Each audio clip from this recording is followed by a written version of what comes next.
Ah, um neurodivergente tão distraído, hiperativo e ao mesmo tempo tão genial. Realidade. Tô há 7 horas vendo uma gameplay e eu não consigo parar de ver pra começar a gravar esse vídeo. Eu tô começando uma série de vídeos onde eu tô descrevendo meus traços de autismo e que até então eu não sabia que tinham a ver com o autismo. Eu tô separando esses vídeos por períodos da minha vida e eu iniciei falando da minha infância, depois eu falei da minha adolescência e eu vou deixar eles ou a playlist marcada aqui. E então nesse eu vou falar sobre o período que eu era modelo, que foi entre a minha adolescência e a minha fase adulta, e depois desse eu vou falar sobre meus traços de adulta. Eu decidi fazer esse separado de quando eu era modelo porque tem muitos traços específicos nessa época que eu consigo identificar melhor nesse período da minha vida específico. É claro que um dos motivos dos vídeos sobre meus traços da adolescência e da infância serem menores também tem a ver com a minha memória, a memória da minha família, de a gente não lembrar mais de certas coisas para eu colocar no vídeo. Então, como eu falei antes, todos eles vão ficar numa playlist separada sobre a minha neurodivergência, dos meus traços, para tentar ajudar pessoas que estão se sentindo ETs na sociedade em busca de identificação ou cogitando diagnóstico. Então eu te peço para curtir esse vídeo, se inscrever no canal. E para receber todas as notificações e não só algumas aleatórias, tu tem que clicar de novo no botão de se inscrever e trocar de notificações personalizadas para todas as notificações. Avisos: culpabilização da minha família não será tolerada, não sou profissional da saúde mental, esse vídeo não é uma ferramenta de diagnóstico e não é porque tu tem traços que tu tem o transtorno. Um exemplo para tu entender o que eu tô querendo dizer: não é porque uma pessoa fica triste que essa pessoa tem depressão.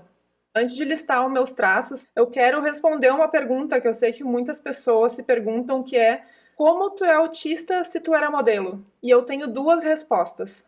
Autistas podem estar em todos os lugares, e esse pensamento é baseado em um estereótipo. E dois, muito masking. Masking, no autismo, é quando autistas se forçam, se dobram, se camuflam, imitando neurotípicos para caber na sociedade como uma estratégia de sobrevivência. E isso acontece muitas vezes inconscientemente, sem saber do diagnóstico.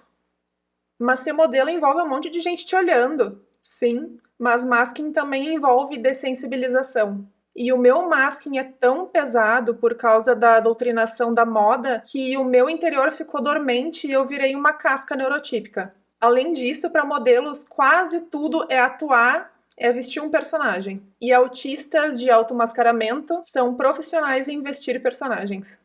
Então, um breve histórico, currículo da minha vida de modelo, mas não é para me exibir, tá? Esse histórico é para terem uma noção do que eu estava vivendo e o nível de modelice que eu estava sendo exposta.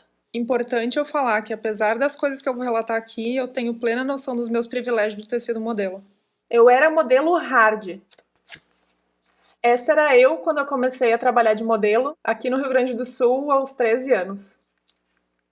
Eu tenho meus tópicos escritos ali para não esquecer de coisas, tá? Então eu tô olhando ali também.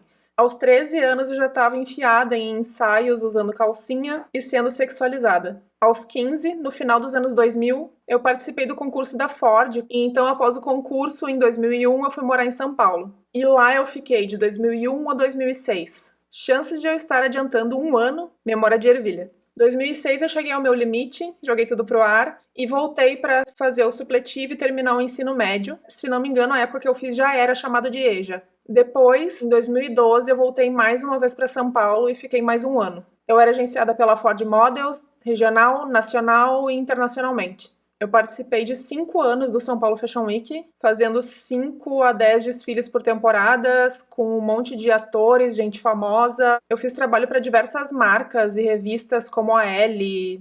E eu fiz uma Vogue Noivas, como me colocavam em coisa de noiva. Ao mesmo tempo, eu também fiz ensaio seminu e um desfile para elos numa temática sadomasoquista. Eu também fiz participação em uma novela da Globo, que chamaram várias modelos, porque tinha um desfile nessa novela. Foi alguma que aconteceu durante 2001 e 2006. E pra mim aquela vida era tão normal que eu participei de um comercial com o Gianecchini, com o Marcelo Antoni, com o Rodrigo Santoro e com o Fábio Assunção. É Fábio Assunção, né? E tipo, era só mais um dia na minha vida. Eu morei em diversos países, alguns meses em cada país, inclusive no Japão.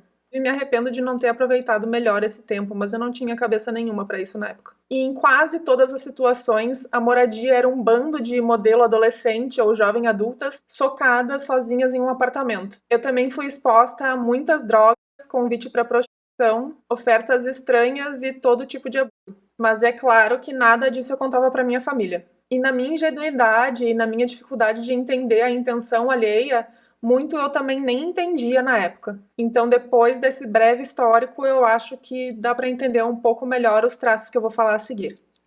A prospecção de viajar era sempre algo que me gerava um uhul, adrenalina, dopamina, aventura. Mas eu chegava no local e passava grande parte do tempo chorando em todas as viagens, gastando muito em interurbano para ligar para casa, mas também sem muita opção de voltar antes do tempo mínimo de contrato. Lembro que na época não existia WhatsApp, existia internet, mas não era a comunicação que é hoje. Era muita grana que ia embora. Eu só consegui permanecer em um lugar por muito tempo e foi quando eu comecei a namorar nesse local. Foi aqui no Brasil, em São Paulo. Fora isso, sempre me senti extremamente fora do meu casulo.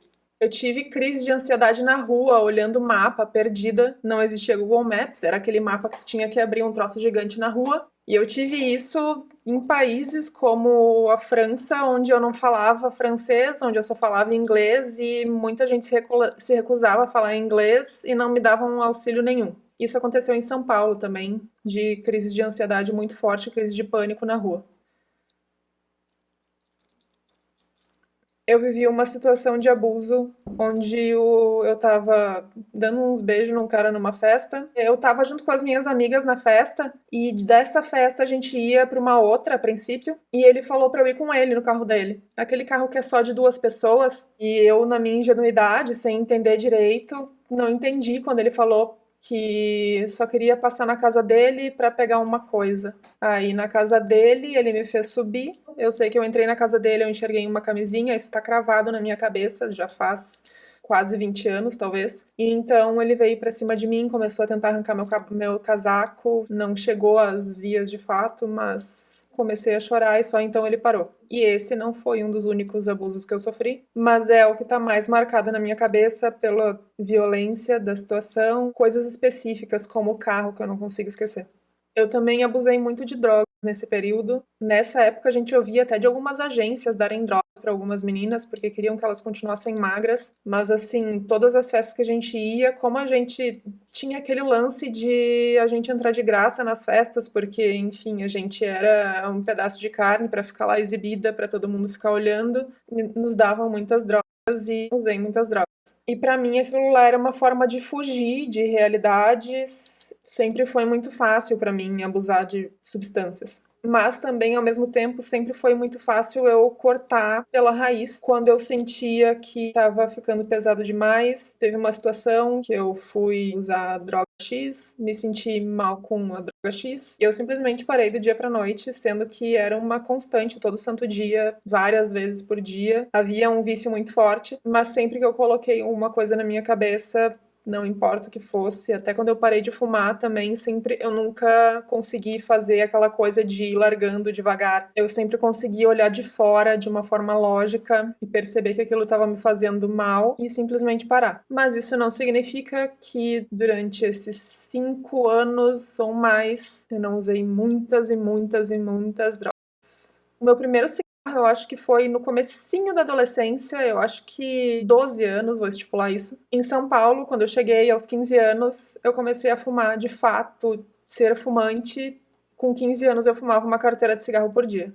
Como eu falei antes, eu sempre tive uma noção de certo e errado muito forte, o que me impediam também de seguir usando drogas e de conseguir parar quando eu percebia, quando eu me permitia chegar a conclusões. Eu não me envolvia na época amorosamente ou sexualmente. Nas poucas vezes que eu tive um rolinho breve, eu parei antes de rolar alguma coisa mais séria. A princípio, eu tenho transtorno do processamento sensorial. Ainda vou fazer testes e ir atrás de médico quando isso for possível, mas eu tenho todos os sentidos de forma muito forte, muito pesada. Durante o modelo, isso se apresentou de diversas formas, como, por exemplo, sensibilidade muito forte no cabelo, na pele, e inclusive os maquiadores me pegavam pra maquiar e pra fazer meu cabelo por último, eles já sabiam. E eu era a única chata que pedia pra eles prenderem meu cabelo com grampinho, assim, pra não ficar caindo no rosto, porque eu era muito agoniada e eu, volta e meia, tava com a maquiagem estragada antes de começar o desfile e tinha que retocar.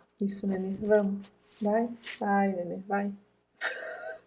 No início, eu tive um boom, que eles chamam, muito grande, que eu fui sair até em revistinhas, assim, como a nova modelo de sucesso, que eles chamavam de New Face. Eu tava fazendo muitos desfiles e muitos trabalhos, e aquilo me gerou um estresse tão grande que eu fiquei com um buraco do tamanho de uma moeda, assim, de 25 centavos, mais ou menos, aqui em cima. E eu só fui perceber quando começou a crescer cabelinho, assim, espetado pra cima. E durante esse mesmo período, eu comecei a chorar uma vez no camarim e não conseguia parar. Mas eu não sabia por que aquilo estava acontecendo comigo. Me sentia, assim, uma fresca, porque as outras meninas estavam fazendo tranquilamente e eu não conseguia. Eu conseguia desfilar e fotografar, primeiramente porque eu vesti o personagem, como eu falei inicialmente, e uma coisa que era positiva pra mim é que nos desfiles tu tem uns holofotes tão fortes no teu rosto, tão fortes pra ti, que tu não enxerga mais nada, tu não enxerga as pessoas que estão ali, tu só vai reto pra câmera, bate lá na frente e volta. Eu não sabia me vestir apropriadamente, mesmo com todas as minhas amigas vestidas como modelo, e eu optava sempre por conforto e acabava usando roupa bastante infantil, como blusa com bichinho, e eu fui aprendendo aos poucos por observação. Inclusive, uma coisa que me chateia é que hoje em dia as agências pegam algumas modelos que estão mais famosinhas assim e levam, ajudam a comprar coisas, se vestir, ensinam coisas, e na época ninguém fez nada disso por mim. A agência estava investindo muito em mim, como eu disse, por eu ser uma new face de sucesso, como eles falavam, mas me chamavam direto para fazer reuniões para me alertarem que parecia que eu não queria estar ali e que eu não demonstrava. Mas eu nunca entendi o que eles queriam dizer com aquilo e eu não conseguia enxergar isso. Ao mesmo tempo, eu tava ali meio que férias, sabe? Eu tava levando aquilo como diversão. Vou me divertir com essas uma ou duas, três amigas que eu tinha ali com quem eu podia conversar. E na hora de ir pro trabalho, de ir pros desfiles, de ir fazer os testes, era onde eu tinha problemas. Ocorreu diversas vezes de eu não conseguir ir, de eu simplesmente não querer ir porque eu não conseguia sair de casa, porque eu queria ficar onde eu tava, de eu não querer ir pro trabalho, não querer ir fazer foto, de eu não querer ir pro desfile, e de eu ligar pra agência falando que eu tava doente pra eu não precisar ir. Mas eu também não entendia o porquê que isso estava acontecendo, porquê que eu queria ficar em casa, eu tive uma situação em Nova York onde eu tive uma briga com uma mãe de uma modelo. Na verdade, eu não lembro de nada do que aconteceu. Eu lembro da briga em si, da situação em geral, mas eu lembro que muito disso aconteceu por eu não conseguir segurar meu sentimento, de eu não conseguir segurar minhas palavras, de eu colocar tudo pra fora sem saber medir elas, disso poder ter sido evitado. É claro que o outro lado também foi ruim. Enfim, eu tive várias situações durante a minha vida e durante essa época também, onde eu não conseguia segurar o que eu estava pensando e não conseguia controlar o meu emocional. Eu acho que nessa época eu era uma criança grande, que não tive a minha adolescência, que foi direto trabalhar. E teve uma situação no São Paulo Fashion Week, na Bienal de São Paulo, que eles faziam um stand para o pessoal ficar, para as modelos ficarem, maquiadores ficarem, e eles fizeram uma gigantesca piscina de bolinha. E eu sempre tive uma dor dentro de mim, porque eu sempre fui muito alta e eu não podia ir nas piscinas de bolinhas quando eu era criança, porque eu já era mais alta do que podia. E aí eu fui entrar nessa piscina de bolinha e eu tava com aquela coisa tão grande dentro de mim, com aquela euforia tão grande de realizar uma coisa que eu queria tão grande, que a minha criança interna queria, que eu entrei pulando. Enquanto isso, todas as outras pessoas estavam agindo como adultos, como eram, e eu saí pela Bienal de cadeira de rodas e saí no jornalzinho da Capricho da época, falando que Natália Fel pisou na bola. KKKKK.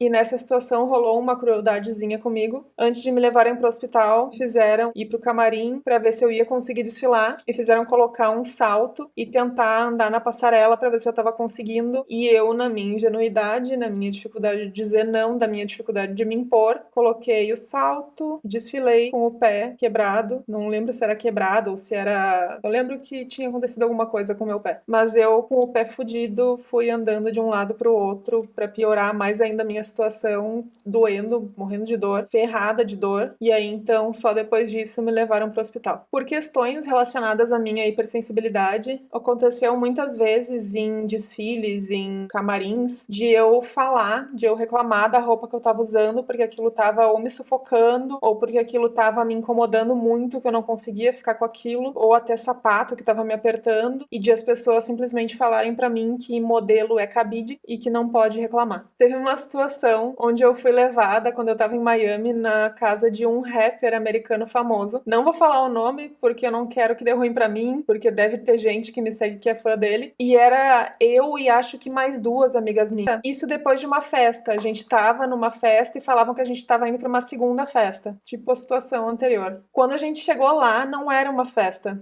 Só tava nós três, os caras que nos levaram, e o rapper, esse cara, com uma mina, com uma modelo na piscina. Essa piscina, cara, era uma coisa tão caricata, assim, sabe? Essa piscina tava cheia de vapor em cima dela e a gente conseguia só ver os dois, assim, numa distância, eles se aproximando uma hora pra nos enxergar. Só sei que quando a gente se deu conta do que tava acontecendo, que a gente levou ali como pedaço de carne que estavam achando que a gente pegou e foi embora. Mas eu demorei tanto na minha ingenuidade, na minha cabeça sem malícia, a me dar conta do que tava acontecendo, de fato, sabe? Mas eu também sei que aquilo bateu em mim de forma muito pesada, talvez muito mais pesada do que fosse. Nossa, aquilo foi bizarro pra mim, num nível de pessoa completamente sem malícia, sabe? Só sei que aquilo marcou pra mim como algo bastante traumático e eu só fui me dar conta depois. Eu falei que eu voltei em 2012 pra São Paulo, né? E eu voltei pra lá depois de um fim de um relacionamento que eu tive aqui em Porto Alegre. Isso aconteceu por eu não saber lidar emocionalmente e querer fugir. E ao mesmo tempo também querer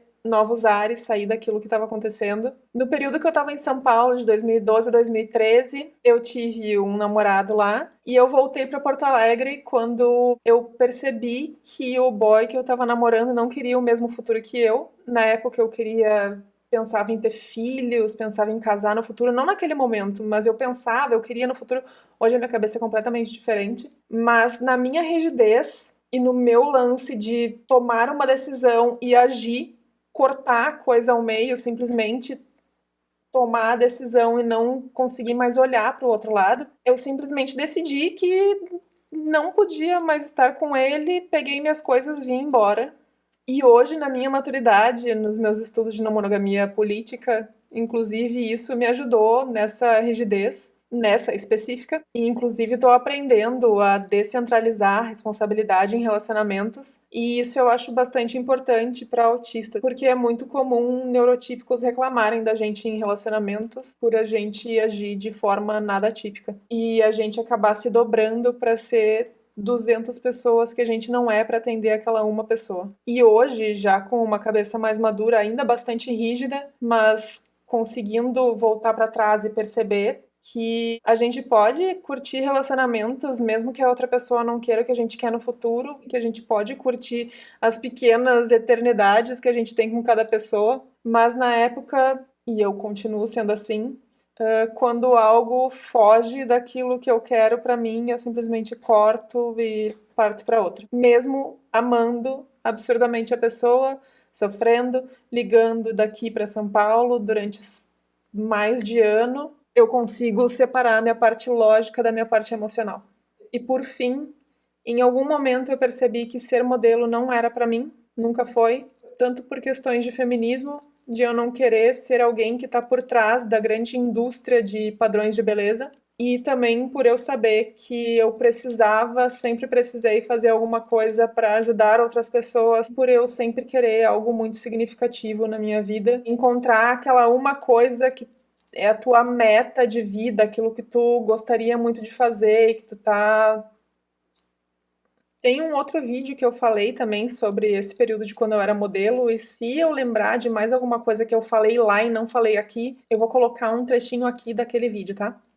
E aqui tem uma ou mais de uma foto de quando eu era modelo metade autista. E essa adolescente foi sexualizada desde os 13 anos, não sabia reagir e interpretar sinais de diversos predadores e sofreu várias formas de abuso. Foi informada que não podia reclamar de nenhum incômodo porque não era uma pessoa e sim um cabide. Não conhecia regras sociais e se vestia igual uma criança, sem entender o porquê que eu não conseguia lidar, por que as outras meninas conseguiam lidar e eu não conseguia. Sem entender também por que a agência me chamava para tantas reuniões que acabavam sendo infrutíferas porque eu não conseguia ser quem eles queriam que eu fosse. Essa adolescente faltava em vários testes com clientes de várias marcas, mentia que estava doente, mas na verdade estava em casa se escondendo do mundo. E escrevia coisas horríveis e doloridas nas listas de teste que a gente tinha de endereço e telefone de cada lugar que a gente tinha que ir. Até que um dia uma dessas agências no exterior me mandou embora porque percebeu que eu estava com problemas na minha saúde mental. E, obviamente, eu não me dei conta na época. Mas, eventualmente, o meu lado TDAH, que precisa de novidade, que precisa de uma aventura,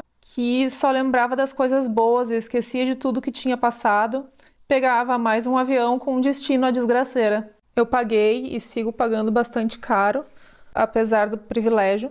E se eu pudesse refazer esse período da minha vida, com absoluta certeza, não teria sido modelo. Depois desse, então, vai sair o meu vídeo sobre meus traços de adulta. E chegou o meu laudo da psicóloga. E eu acabei de me dar conta, assim que eu peguei o laudo na mão, que eu preciso ainda passar por um médico psiquiatra para fazer um laudo que tenha fins legais. Inclusive, é importante adicionar que todo profissional da saúde, inclusive da saúde mental, inclusive a psicóloga, podem dar laudo, só que o laudo da psicóloga não tem fins legais. E antes de iniciar as sessões, eu tinha perguntado para a secretária se haveria fins legais desse laudo dela, se ela tem psiquiatras no time dela, se haveria assinatura de um médico, e ela tinha falado que sim. Só que daí, quando eu fui perguntar para ela agora, quando eu recebi o laudo, ela me falou que se confundiu quando ela me passou essa informação, que isso nunca poderia acontecer, inclusive, que um profissional não pode simplesmente assinar sem me consultar. Então é isso. Ainda vai demorar mais um pouco o meu vídeo sobre laudo, e eu vou fazer um vídeo falando sobre o meu laudo da psicóloga e explicando qual é a diferença entre os dois tipos de laudo, para quem tiver dúvida, e o que a gente pode obter ou tentar obter quando a gente tiver um laudo que tenha fins legais. Então, depois desse vídeo de adulto, eu vou falar sobre isso. Mas é importante adicionar que eu estou diagnosticada e, inclusive, em outros países, o laudo de psicólogos é aceito e tem fins legais. No Brasil, não. Obrigada, legisladores brasileiros. Lembrando, estou quase podendo abrir o que eles chamam de clube de membros aqui no YouTube, onde eu vou poder fazer lives privadas para nós, para membros, para quem se inscrever. Então, em breve, vocês vão ver do lado do meu nomezinho no YouTube um Seja Membros. E eu agradeço muito quem puder se inscrever quando chegar esse momento. E eu ainda tô decidindo o que eu vou colocar para nós. Se eu vou fazer lives privadas, se eu vou fazer um grupo no Discord pra gente conversar. Um beijo! E a gente se vê no próximo vídeo.